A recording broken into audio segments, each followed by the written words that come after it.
Return of the Old Gods. The God Beneath Glass. In the heart of the city's museum lies a forgotten exhibit. Just a sealed glass cube. No label. No light inside. Children press their hands to it, giggle, say it feels warm. Adults walk faster around it, without knowing why. Only the curator knows the truth.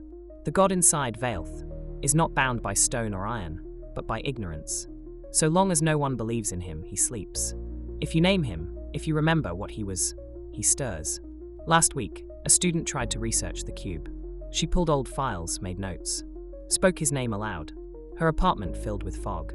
They found her curled in a corner, blind and whispering.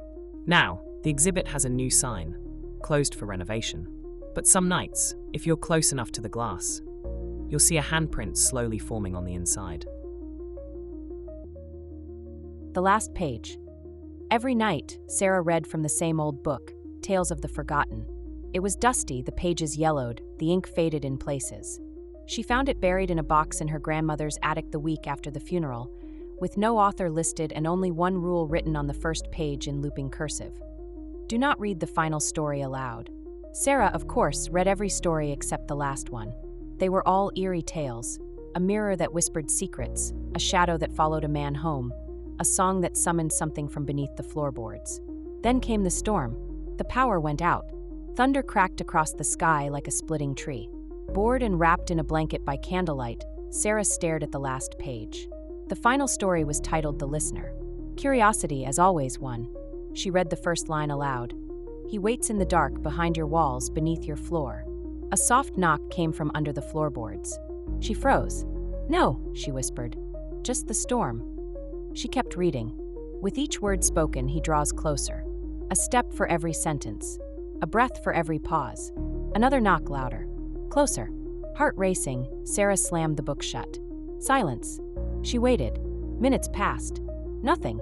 Then she heard a whisper close to her ear, though she was alone. Finish the story. The Honest Ones. It began in the town of Marrow Creek. One morning, people simply couldn't lie. Not small fibs, not white lies. Not even silence could protect a secret. By noon, marriages crumbled. By sundown, the sheriff shot himself after confessing to crimes no one suspected. A child told her mother she wished she'd never been born. The local priest admitted he didn't believe in God. Some thought it was a curse, others a blessing. But no one could deny the change. And it didn't stay in Marrow Creek. It spread like a virus, subtle at first. A stranger passes through, and the next town begins to crack. People whisper about a fog that rolls in overnight, or a shimmer in the air. Whatever it is, it peels back the soul like old paint. Now cities are falling. Politicians weep on live TV. Families turn on each other. No place is safe from the truth. No one knows how to stop it, only that it's coming. And soon, you won't be able to lie either. Return of the Old Gods. The Crooked Road. There's a stretch of highway out west they won't print on maps anymore. Locals call it the Crooked Road. GPS glitches when you're near it. Compass spins like mad. But sometimes, a driver takes a wrong turn. And sometimes they don't come back right. You see, Ulmra, the god of roads and choices, was buried beneath the asphalt when belief in him died. But roads remember. Tires hum his name, if you're not paying attention. A man named Dennis drove it last week. Was headed home to his wife and son. Took the turn. When he came back, he looked the same. Spoke the same. But the dog wouldn't go near him. And last night, his wife called her sister, whispering from inside a locked bathroom. He just stands at the foot of the bed and smiles. He says he brought back a gift for the boy. Says Ulmra gave it to him. No one's heard from her since. The Ember Hatchery. They called it Dread Hollow Basin, a lifeless stretch of scorched earth no map dared mark, buried in legend and soot. The sky there was always choked with smoke, and the ground pulsed with a heat that never cooled. But deep in the center of Dread Hollow Basin sat something older than the land itself, dozens of massive, egg-like structures glowing with molten light, their cracked shells held together by dark, root-like veins. Locals whispered that they were remnants of a forgotten age, when gods walked among mortals.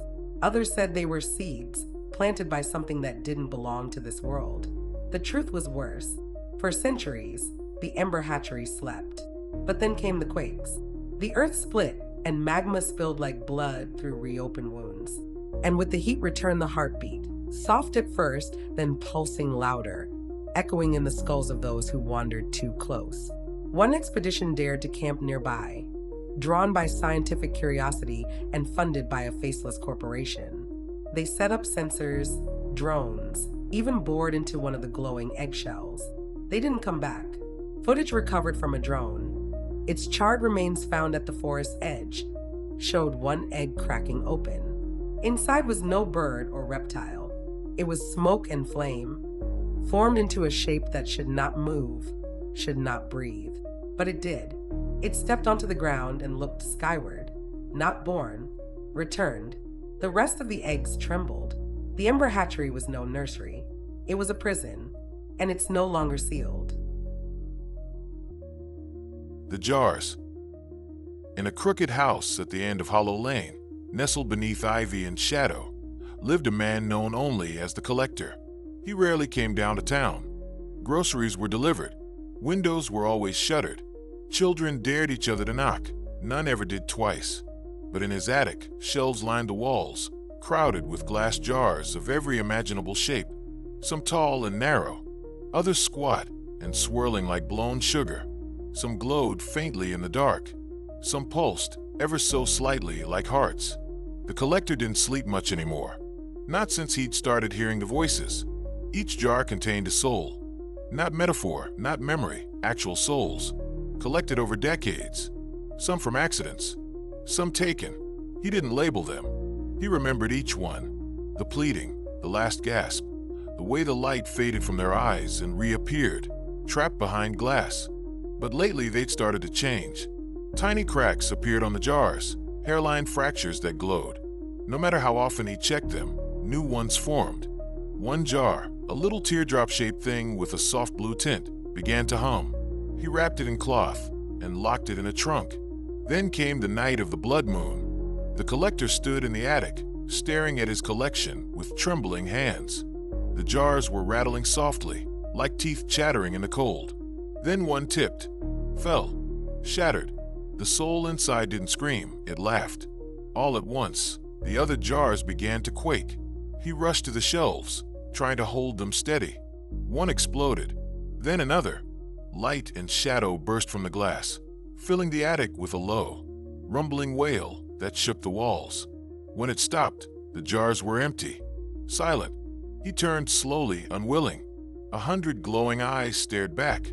Faint whispers filled the air, all speaking his name. He tried to run, but his body wouldn't move. Glass spread across his skin like a mold, curling around his bones, sealing him in. Now, there's one jar left on the shelf, round, slightly cracked, glowing red, and if you listen closely, you can hear the Collector screaming inside it. Return of the Old Gods. The hunger beneath the hearth. In a quiet village nestled between hills, there was a legend no one told aloud. Feed the fire. Always feed the fire. The villagers never let their hearths go cold. Even in summer, even during drought, flames flickered behind every door. When the new mayor arrived, young, skeptical, modern, he dismissed it as superstition, issued an ordinance banning open flames to protect the environment. That night, the fires died, and something woke beneath the soil. They heard it first, a slow, dragging scrape beneath floorboards, then a sound like heavy breathing in the chimney flues. Ash began pouring from keyholes, piling like snowdrifts. And then came the hunger. The children disappeared first, pulled through gaps in brick and wood. Then the animals. Then the mayor. When they finally relit their hearths, it wasn't for warmth. It was tribute. Because Garotha, the Hearthmore, was no myth. She had simply slept for centuries, fed quietly by tradition. Now they keep the fires blazing day and night. Not for comfort, but to keep her mouth shut. The beneath. It began with a shadow. From above, the bay looked like paradise, teal waters, sun-drenched boats, laughter echoing off the waves. No one paid attention to the strange shape drifting beneath the surface. Just a quirk of the water, they thought. A trick of the light. But the shadow grew. Each day it lingered longer. Boats began to vanish, swallowed in silent spirals of foam. Divers went down and didn't come back. Still, the townsfolk ignored it. Tourists came. The water stayed busy. No one looked down long enough. Until one morning, the shadow moved. It rolled beneath the crowd like a tide of ink, slow, deliberate. Some saw it. Most didn't. A few took photos. No one believed them. Then came the roar. The sea surged. From the depths rose something ancient, vast, and furious. It wasn't just big. It was alive in a way nothing should be. Tentacles like oil slicks. Eyes like burning coals. A mouth lined with too many teeth. Panic erupted. Boats capsized. People screamed. But the thing didn't chase. It watched. And then it sank again, vanishing beneath the waves like it had never been. Now the bay lies empty. The waters are still. But when the sun hits just right, and the boats drift too far from shore, the shadow returns. And waits. The last light of Eerie. Eerie was born beneath a blood moon. Her hair spun silver and her eyes bright as morning. The people called her the first flame, for wherever she walked, life blossomed. Flowers bloomed out of season, rivers cleared, and the sick were made whole. They built shrines in her honor, called her life incarnate, and whispered prayers to her when crops failed or babies were slow to cry. But Eerie was no goddess. She was a vessel, and vessels, when full, must be emptied. As the centuries passed and Eerie remained unchanged, untouched by time or illness, she began to feel it. A pressure in her soul, a crack in her life. Every life she healed etched a mark into her bones. Every soul she saved whispered back from the dark. They were grateful at first, then they became hungry. One by one, the souls clung to her, clawing at the warmth inside her, desperate not to return to the void. She no longer slept, no longer wept. Her golden hair dimmed with each sunrise. Her skin, once radiant, grew cold. And in her dreams, when she still had them, she saw fire. Endless fire and a face. Her own, but hollow. It was then she understood. She had not been life's gift. She had been death's decoy. A trap. A cycle. The embodiment of life was always meant to rot. To burn. To become something new. Something necessary. Something final. And so, the light of Eerie flickered one last time. Her golden glow shattered into embers, and from the ashes rose something twisted, a crown of bone, hair like ash, and eyes that no longer cried, but judged. She now walks in silence across the world she once saved. Eerie, the pale matron, the end made flesh, the last light, now death's flame, and when she passes, nothing blooms again. Return of the Old Gods. The Weeping One. They say the rain never stops in Belgrave anymore. Not since they opened the tomb beneath the mountain. It wasn't a tomb, really. More like a sealed basin, carved in obsidian, inlaid with silver channels that ran down into the earth. A ritual once poured tears into it daily.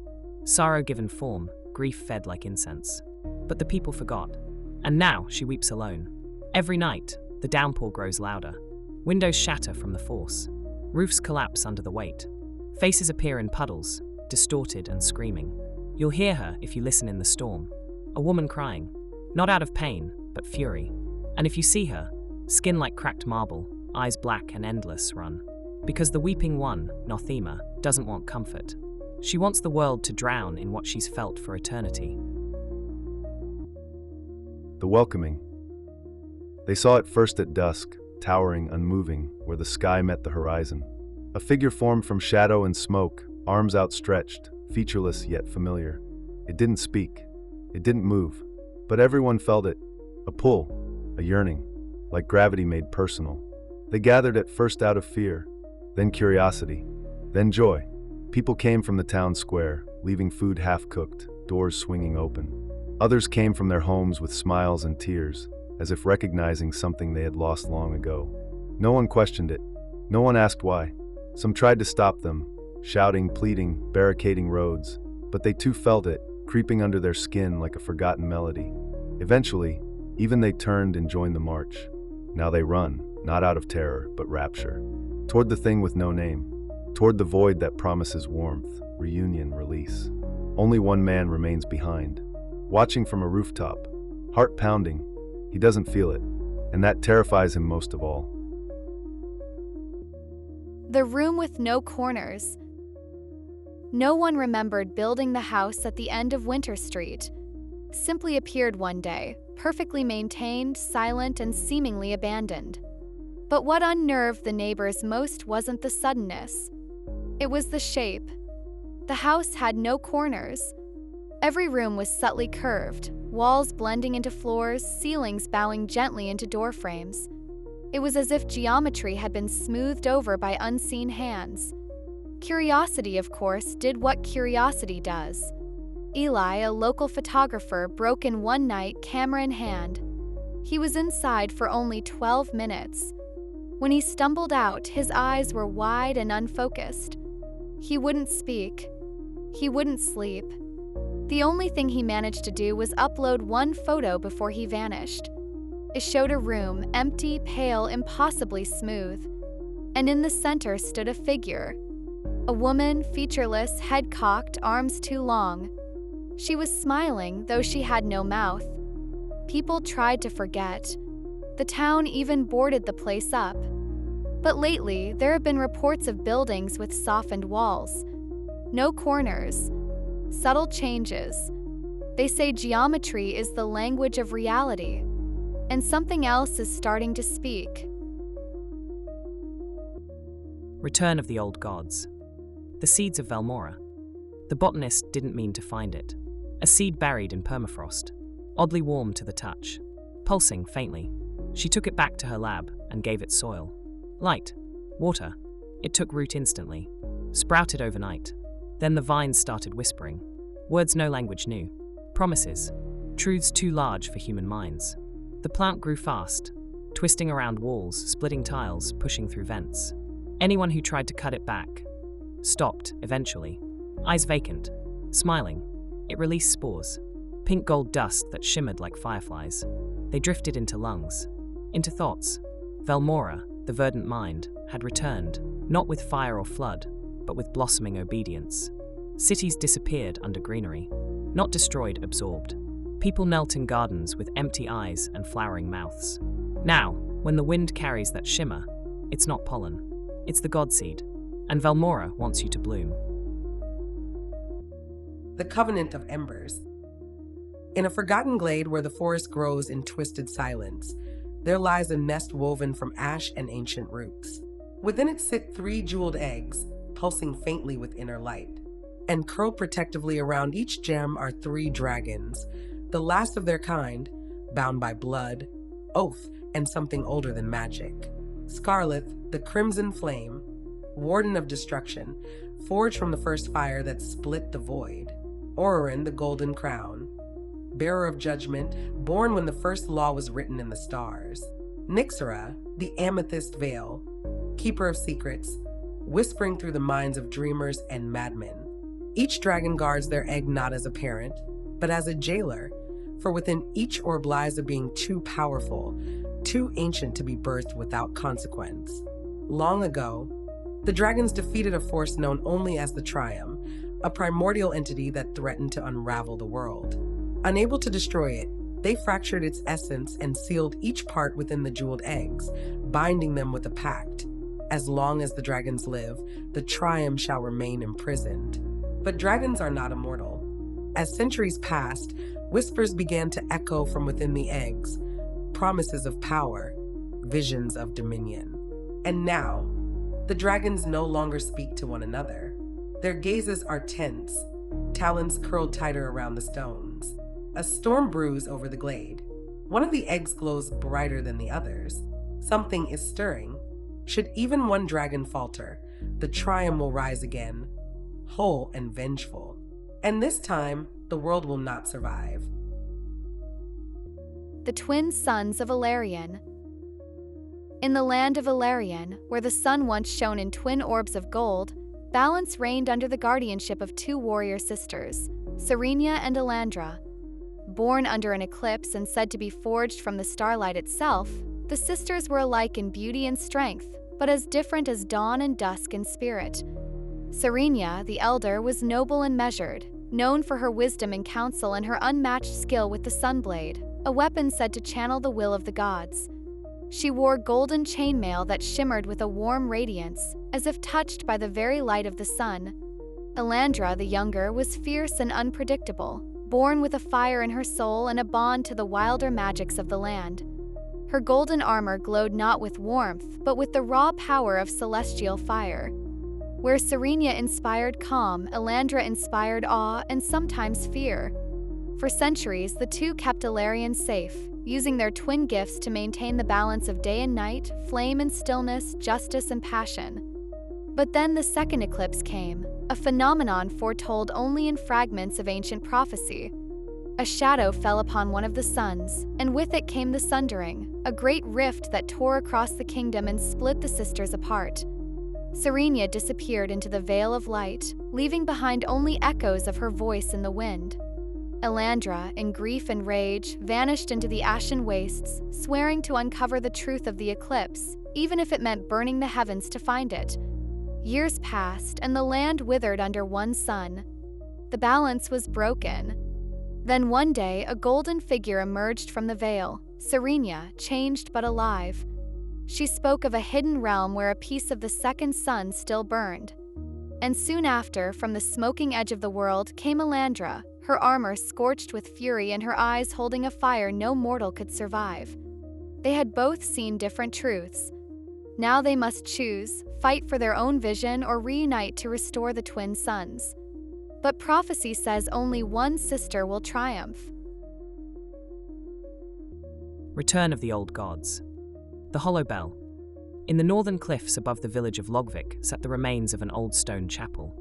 Roof collapsed, altar crumbled, and ivy strangling its cracked walls. No one had prayed there in generations. The path to it was lost to moss and memory.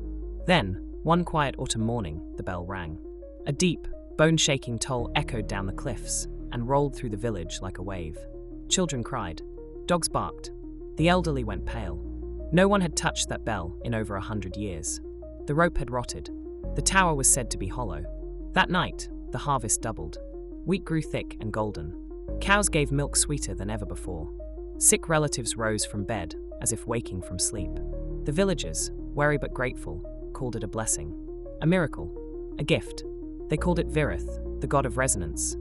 A forgotten deity said to speak through vibrations, to shape flesh and thought with sound alone. The bell rang again, 3 days later. The healer began speaking in tongues. A hunter returned from the woods with black eyes and no memory of where he'd been. The village priest hanged himself beneath the chapel's ruined archway, leaving behind a note that simply read, "I saw it watching." And yet, no one could stop themselves from listening. The bell rang every 7th night now. Each time it rang, something returned. Feral shapes moved at the edge of the trees. Birds circled in silence overhead. People began to murmur names in their sleep. Names not from this world. Then came the dreams. Then the bleeding sky. Then the smiling shadows in the windows at dusk. Some say it was never a chapel at all, just a prison built too close to the veil. A forgotten lock, long rusted, that had finally clicked open. Now, the bell rings without pause. The village is gone, but the sound still carries on the wind. And somewhere, high above the cliffs, it waits for someone else to listen. The Room of Eternal Flame. There is a building on the edge of the city, tall, ancient, and choked in ivy. No windows, no doors. No one remembers seeing anyone enter or leave. People pass it daily, but never speak of it. Over time, it simply became part of the background, like a statue with no plaque or a shadow without a source. Inside is a room that breathes. It stretches outward like lungs, inhaling, then shrinks with a sigh. Its walls pulse with a warm, flickering glow. There are no lights, no torches, only candles. Billions of them. Each flame dances quietly, as if whispering names you've never heard and memories you've never lived. Every candle marks a death, not just from this world, but every world, every realm, every era. Warriors, queens, children, thieves, forgotten emperors. Some candles burn tall and proud, fresh with remembrance. Others are no more than stubs, the memory of the soul barely flickering, nearly extinguished. When a soul is remembered, loved, mourned, spoken of, their candle stays steady. When they are forgotten, the flame withers. And when the last thought of them fades from existence, when no lips speak their name and no mind holds their face, the flame dies. Two beings dwell within, watchers in golden mail, faces serene, but eyes haunted by eternity. They do not speak. They do not sleep. They only walk the endless rows of candles, each step echoing in silence. It's said they once had names, perhaps even lives, but they are now part of the flame, bound to the memory of all who came before. Sometimes, if you listen closely at night, you can hear the sound of a door that doesn't exist. The world has lost someone, and another candle has been lit. The day the room shuddered. The room had been still for centuries. A quiet rhythm of flickering light. A heartbeat of loss, glowing across eternity. Billions of candles burned in silence. Then it happened. The air shifted, like the breath of the world catching in its throat. And the first candle went out. Then another. Then 100. Then thousands. The guardians, ancient and unmoved since their appointment, stirred for the first time in memory. They watched helplessly as walls shrank, pulling inward, the space collapsing with every extinguished flame. A war, a famine, a disease with no name? No one knew. Only the candles told the story. Then, suddenly fire bloomed again. Not a return, not resurrection, something else entirely. New flames ignited where none should be. Not death, but rebirth, or something worse. Flames burned darker, unsteady, wrong. And then silence. What remained was a room barely the size of a church, with only a few candles still burning. The rest, snuffed, forgotten. But the dark flames still flickered and whispered. No one had ever seen the room shrink so small. No one had ever seen candles light themselves. And in the dark, the guardians listened to the new flames. Because what came next wasn't death. It was something else.